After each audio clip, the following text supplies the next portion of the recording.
ሄሎ መብራት ኃይል ነው። ሄሎ መብራት ኃይል ነው። ይድፋ አቦ እንደ አንተ መቀለጃ ሆኜ ልቅር። አወከኝ እንዴ በድምጼ? ድምፅህን ይንሳ። ይሄ ግመል ኮቴ የመሰለ ድምፅህ ሊጠፋኝ ነው። ባለፈው ደውለህ አጎቴ አቶ መብራቱ ጠፋኝ ያልከው ልጅ ነህ? አዎ አስታውሰኸኛል። እና እንዴት ነው አቶ መብራቱ ተገኘ? ምን ይገኛል? ሞቷል አሉ እኮ። ምን ነው በሰላም? መብራት ይዞት ነው ያሉት። አይ እንግዲህ ምን ይደረጋል። ነፍሱን መብራት ኃይል ማለቴ አጸደ ገነት ያስገባለት። አሚን አሚን ባምላክ። አይ ቶ እዚሁ ነው። እሺ እና ምን ፈልገን የደወልከው? እዚህ እኛ ሰፈር ያለው ትራንስፎርመር ምንድነው ትራንስፎርም የሚያደርገው ማለት እንትን ይሄን የመብራቱን ፖል አወቀው? አዎ እና ፖሉ ምን ሆነ? ምን ይሆናል? ያው ዝም ብሎ ተገትሯል። ገትሮ ይቀር። አረ በፈጠረ በረባ ባረባው እየደወልክ አትረብሸት።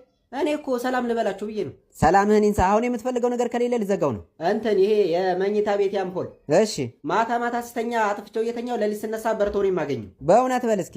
የምር ጸበል ውሰደው። አምፖሉን? አዎ ጸበል ውሰደውና አብራችሁ ተጠመቁ፣ ይለቃችኋል። ነግሬሃለሁ። ድጋሚ በዚህ ስልክ ብትደውል እንዳጎት መብራት አስይዤ ነው የሚገልህ። ስራ የሌለው ሰው እንግዲህ እንዲህ ነው።